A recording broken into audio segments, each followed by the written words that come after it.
welcome back to another video from the FPL Seal. Now in today's video I'm going to be going through how I did in Game Week 9, how we're looking for Game Week 10 and some possible transfer thoughts and injury thoughts.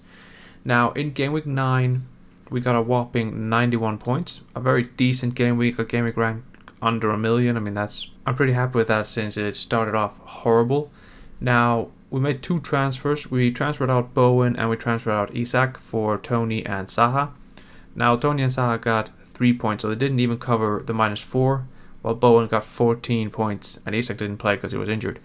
I didn't want to remove Bowen, but Isak was injured and I thought I wanted Tony, so I needed to move up and I needed money, and I was going to bring Zaha in for this game week anyway against Leeds, but it ended up costing me 15 points, so sitting on my hands and doing nothing would have been better. I would be up 15 points and I would have 2 free transfers for this game week where my team kind of needs them. But enough of that, we'll go into that a little later, what we're going to do with that. But Maddison and Haaland are the kings this game week. They completely just carried the team. De Bruyne did okay, Trippier did okay, Martinelli brought 4 points, but the rest completely sucked. Now Haaland is just going to be perma-captain for the next couple of game weeks. We just know that. Fofana injured, Mitrovic injured. You know, it's I mean, what comes next? That's the big question. But hey, let's look at how we're lining up. So this is how we're lining up for game week 10. Pope and goal, Trippier, James, Cancelo, Zaha, De Bruyne, Maddison, Martinelli, Mitrovic, Haaland and Tony. Now Haaland, as I said, is perma-captain until probably not throughout the season, as long as he's fit and plays. He doesn't play in game week 12, so we'll have to think about that. Mitrovic, 75% chance of playing. Fofana, 25% chance of playing. Fofana was on crutches. I understand Mitrovic is he just keeps aggravating that injury that he picked up over the international duty. So I think it's not a big worry with Mitrovic, and I really want to keep him if I can. But if I have to move him somewhere, I'm tempted to go for Scamacca at West Ham.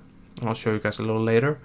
Otherwise, I think the team looks pretty good. Fofana might have to move if he's out long term. If not, I can just bench him. I think 4.4 million for a Chelsea defender is pretty good. But I can't rely on Andreas and Neco Williams anymore. I think they might have to go very soon. Now, otherwise the squad looks good. But what do we do? So for transfers, if we look over here, if I remove Mitrovic and I bring in Scamacca. Now Scamacca has Fulham and Southampton coming up, so we can keep him for 2 game weeks. And I mean, Scamacca versus Southampton or Mitrovic versus Bournemouth is just something we're going to have to kind of roll the dice on. I'd rather have Scamacca for 2 games, I think. And he just scored in the Conference League for West Ham, by the way, against Anderlecht. So I think that is one to watch. He scored this weekend, scored again tonight. So maybe he is hitting form. You know, he's finally he played 65 minutes, scored against Wolves, and he's kind of just finding form again. Well, again, he's kind of just adjusting to West Ham, and it's a huge differential. It's under 1% owned. The other one I'm thinking about would be this guy right here, Anthony Martial. He also scored in the Europa League for Man United and scored 2 times against Man City. But they face Everton, then they face Newcastle, Tottenham and Chelsea. I don't really like it. Everton are pretty solid at the back. Newcastle are no easy fixture. Tottenham and Chelsea is just big 6 clubs. So maybe after game week 13 you'll start looking at them for the West Ham game, for the Aston Villa game, for the Fulham, Nottingham Forest, you know, all that stuff. I kind of also want to see him get minutes. I'm afraid he might be benched again and Rashford starts up top against Everton, but we'll have to wait and see. Maybe I'll go for him. Other ones, I mean, Watkins, Wilson. Watkins has Nottingham Forest, but he has Chelsea next, so if he had a better fixture then he'd probably be my pick, but I'm kind of tempted by that, but will have not looked good. So this is basically how the team's looking. We'll have to look into like Man City and Arsenal for the blank. What are we going to do? I think De Bruyne will probably go for me.